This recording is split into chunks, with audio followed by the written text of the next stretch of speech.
Muito bem, gente. Eu vivo uma interface interessante, que é a minha personalidade, minha função de médico, de clínico, e minha personalidade e pensamento sistêmico em saúde pública. São duas atuações diferentes e que eu acho fascinante entender as similaridades e as diferenças desses dois tipos de pensamento. E esse vídeo é a respeito das diferenças. Só que eu chamo aqui de um falso dilema entre o pensamento clínico e pensamento sistêmico, porque essas diferenças não precisam causar um dilema e na verdade causam, né? E esse dilema eu presencio ele com muita frequência nas reuniões do CONITEC, do qual eu faço parte, que é a comissão que avalia a incorporação de tecnologia em saúde no SUS, né? Existem membros, né, do CONITEC que analisam evidências de uma maneira teoricamente com o ponto de vista única e exclusivamente, né, o ponto de vista do sistema de saúde, né, e não o ponto de vista, estamos representando ali entidades interessadas no sistema de saúde, versus, né, a visão clínica, a minha própria visão clínica, quando se trata de algo cardiológico, ou principalmente a visão clínica de médicos clínicos especializados naquelas doenças e que vão ao CONITEC dar os seus depoimentos. O processo de interação com um clínico um clínico experiente naquela doença é importante para trazer para nós, né, nem todos os membros do CONITEC são médicos, mas mesmo os que são médicos como eu, muitas vezes não é o tipo de doença que faz parte de minha vivência. Então, para trazer para a gente, para essas pessoas que estão decidindo, e olha que é uma decisão altamente complexa, trazer informações a respeito do contexto da doença e do contexto ou da aplicabilidade de uma determinada terapia na doença. São informações úteis para o nosso processamento mental, para o processamento mental de quem decide. Esse médico tem a função de informar. Naturalmente ele não vota, né? E nem é bom que ele vote por isso que eu estou falando. O pensamento médico tem uma diferença do pensamento sistêmico. O pensamento clínico, ele é e deve ser essencialmente individual. Quando eu estou decidindo a respeito de um paciente, o meu interesse deve ser 100% voltado para aquele paciente individual. E, portanto, quando a gente considera custo de um tratamento numa decisão clínica, não importa o custo monetário que o sistema vai pagar, o que importa é o custo clínico que o paciente vai pagar com eventuais efeitos adversos ou sofrimentos do tratamento que tem que compensar em relação ao benefício. Ok? Esse é o pensamento clínico e o médico deve preservar o interesse individual do paciente. É a essência do pensamento clínico. Enquanto um depoimento médico para informar o contexto ou informar o desejo de um médico de utilizar aquele tratamento, esse depoimento ele traz informações e não atrapalha a decisão. No entanto, o que acontece bastante nessa nossa sociedade que tem dificuldade, existem sociedades, né, mais individualistas, outras mais coletivistas, né? As sociedades orientais têm uma visão mais coletivista, mas a nossa é mais ocidental. Então, nessa nossa sociedade de visão intrínseca mais individualista, existe uma dificuldade das pessoas de, no momento da decisão coletiva, abandonar o pensamento individual. E como o pensamento médico essencialmente deve ser individual, existe uma dificuldade maior e o médico muitas vezes chega com boa intenção ou não e opina a respeito, às vezes opina enfaticamente a respeito de como o Conitec deve decidir. Essa ênfase às vezes vem na forma de insistência, e a ênfase naturalmente tem o formato da autoridade clínica de uma pessoa. Bem, se o médico deseja opinar, democracia é a opinião, todos podem dar opinião, aí ele precisa ter o profissionalismo de mudar a chave do pensamento. Mudar o modelo de pensamento para um pensamento clínico, em que o único custo é o custo clínico do paciente, para um pensamento sistêmico, em que o custo monetário ao sistema é importante. Porque nós estamos preocupados com dinheiro? Não. O custo monetário de um sistema de saúde, ele se traduz para custos de vida num sistema de saúde. Ou seja, se um tratamento para salvar uma vida custa 10 vezes mais do que um outro tratamento para salvar uma vida, você está gastando 10 vidas para salvar uma. Em sistemas de saúde de orçamento fixo, como quase todos.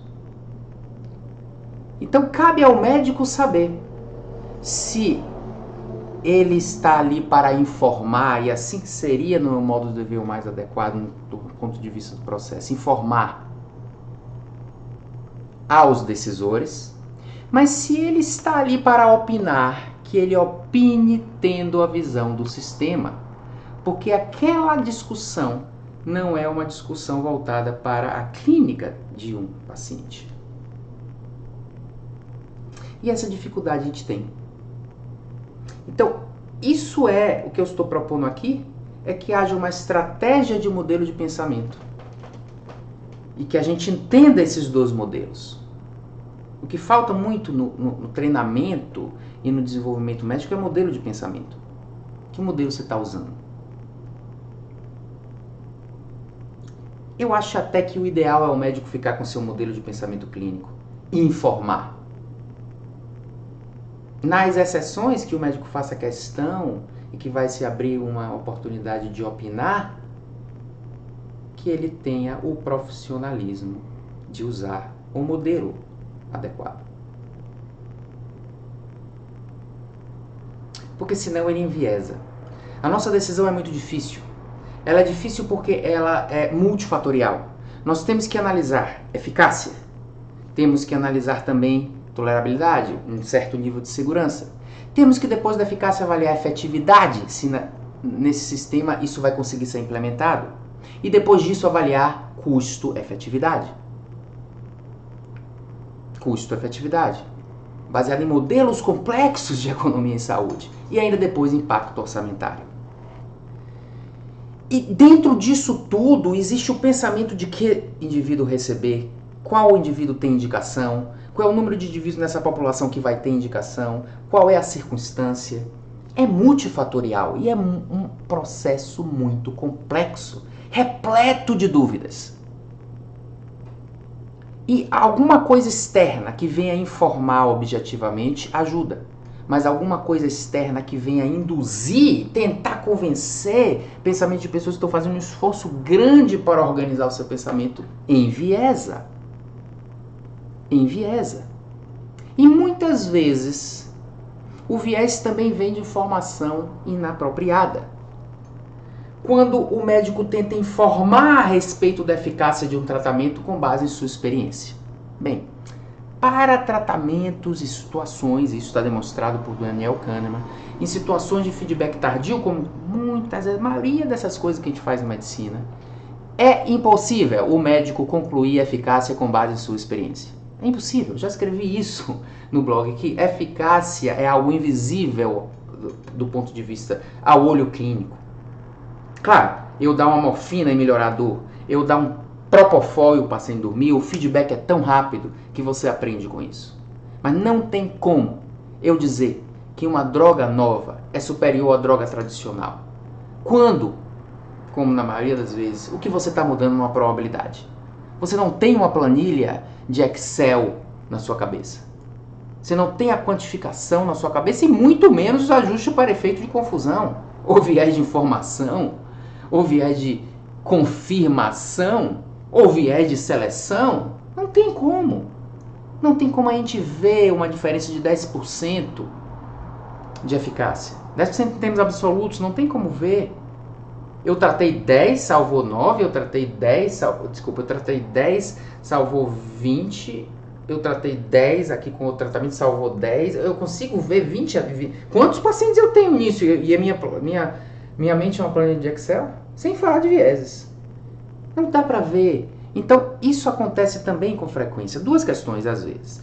Essa questão, que é mais básica e deveria realmente nem enviesar técnicos que estão avaliando, que é, na minha experiência, isso é melhor. Às vezes enviesa. Mas mesmo na ausência disso, a indução de uma decisão por uma opinião externa que está focada no pensamento clínico, quando a decisão é sistêmica, é inapropriada.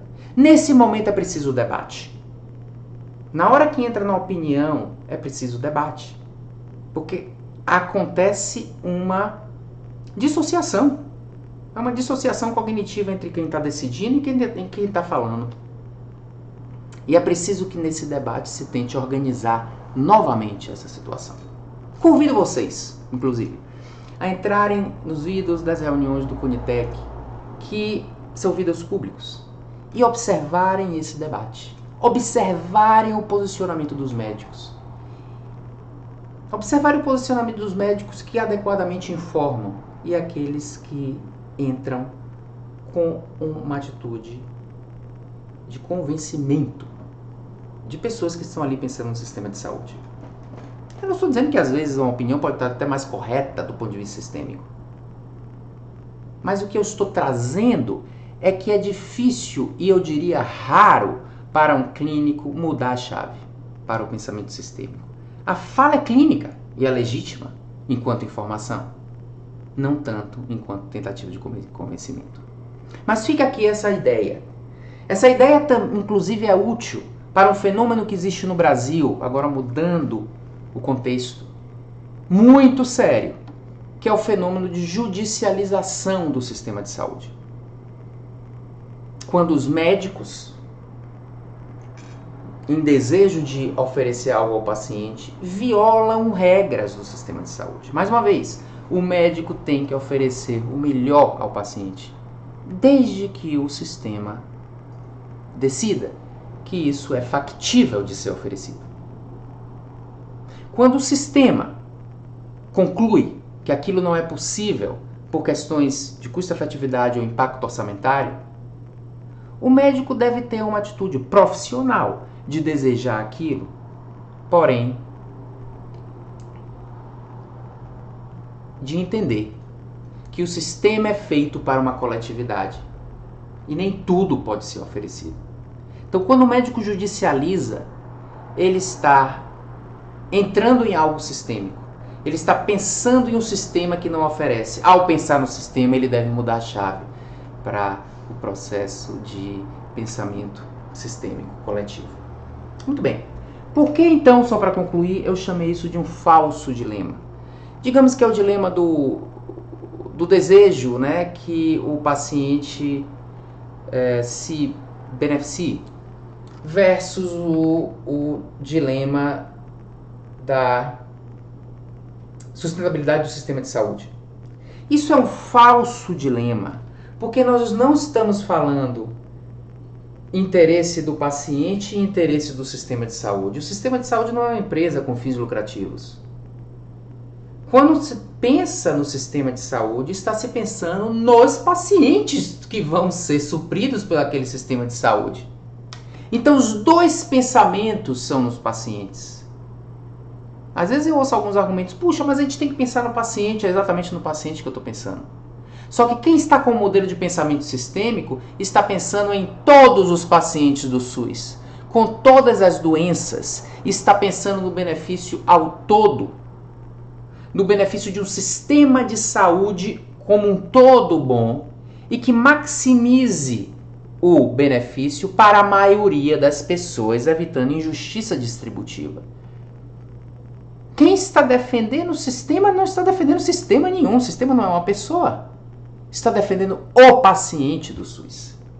E o pensamento clínico está defendendo aquele paciente com aquela doença que vai receber aquela droga. Ninguém está defendendo o sistema e por isso é um falso dilema. Então, se o médico souber ser capaz de dizer, como médico, eu quero tentar um sistema que seja bom para a população do todo e que maximize o benefício. Maximizar não é dar o máximo a todo mundo, não. É maximizar os recursos. É otimizar os recursos para que a maioria das pessoas tenha um benefício. Ok? Se o pensamento é na pessoa brasileira, que pode vir a ser paciente, fica fácil. Eu estou pensando numa pessoa também. Então não estou trocando a vida de uma pessoa por dinheiro. Não estou trocando a vida da pessoa por um sistema de saúde. Eu estou trocando a vida de uma pessoa. Ou o benefício de uma pessoa. Por um benefício de mais pessoas. Quando nós pensamos em custo-efetividade. Essa é a questão. E esse vida não é só para médicos. Não é só para gestores, não é só para pessoas de saúde pública. É para a população brasileira que eu estou convidando a entrar lá e olhar essa questão do Conitec. Porque nós precisamos que a própria população brasileira entenda o valor de um pensamento coletivo.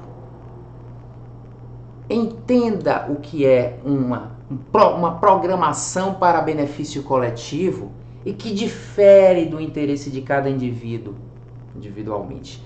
Isso facilita que às vezes as pessoas entendam por que no sistema de saúde público pega uma fila um pouco maior se ela não está numa situação de urgência, porque é uma divisão coletiva. E isso a gente tem que dialogar mais, até mesmo para que haja uma maior valorização do SUS pela própria população brasileira, que tem um sistema de saúde digno de elogios. Com deficiências, claro, mas digno de elogio. Portanto, é uma falsa dicotomia. Não vamos achar que uma pessoa está defendendo um sistema, outro paciente. A diferença é que o pensamento clínico defende um tipo de paciente e o pensamento sistêmico defende todos os pacientes.